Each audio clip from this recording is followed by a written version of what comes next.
Samsung makes the best big phones. It always has, since the idea of a phone with a big screen was born and that terrible portmanteau phablet was coined. And with the new Note 7, this is the best big phone that Samsung's ever made.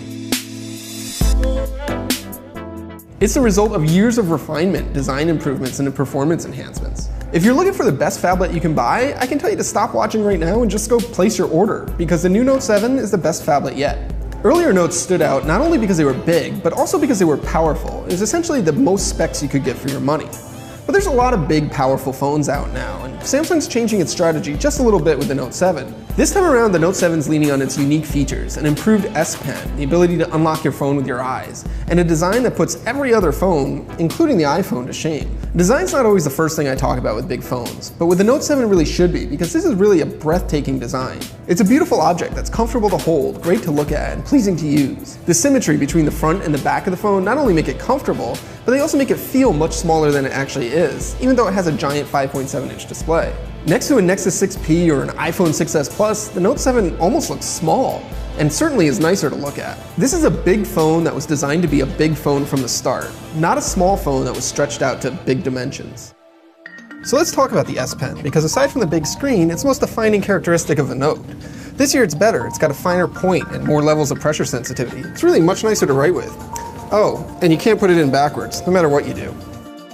But the bigger improvements are found in the S Pen software. You can take notes right on your lock screen and pin them there for easy access. You can use the pen to multitask or magnify parts of the screen, or even use it to translate text.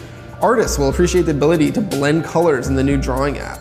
And where Samsung used to provide 3 or 4 different apps that worked with the S Pen, now there's just one that actually makes sense. But my favorite new feature is the ability to use the S Pen to make a GIF from any video I might be watching and share it right away. Now, Samsung never really convinced me before that the S Pen was a necessary tool, but with the Note 7's new features, at least it has me thinking about it.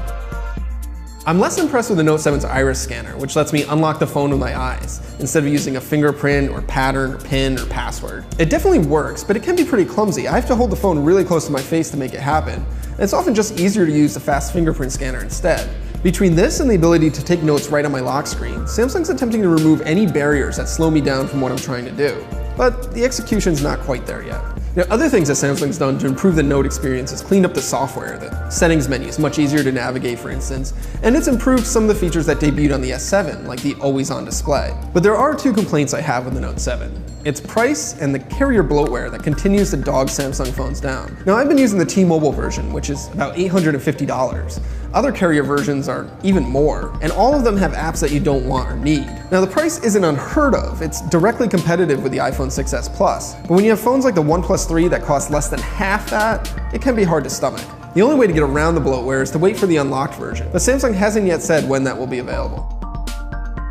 Now, those complaints aside, the Note 7 is the best execution on the phablet concept that Samsung pioneered so many years ago. The screen is big and bright and sharp, just like you'd want it to be. The performance is fast, the camera is the best you can get on the market, and the battery life will last you all day, and it charges really quickly, whether you do that wired or wirelessly. It has everything you could want in a high-end phone in 2016. But your decision might not end there, because Samsung has another really great phone with almost as big of a screen that came out earlier this year, the Galaxy S7 Edge. And the Note 7 shares a lot with the S7 Edge. It has the same screen resolution, the same specs, the same processor, the same camera, the same water resistance, and the same expandable storage. Its screen is even curved in a similar way to the S7 Edge's. If you were to choose the Edge over the Note 7, I wouldn't blame you. It's an excellent device. But if you can spend a little bit more money and deal with a slightly bigger screen, you're rewarded with better design, better software, and more functionality.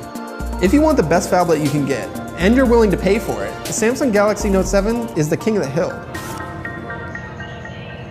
So I think if you go phone farther back and you get the camera closer. Good.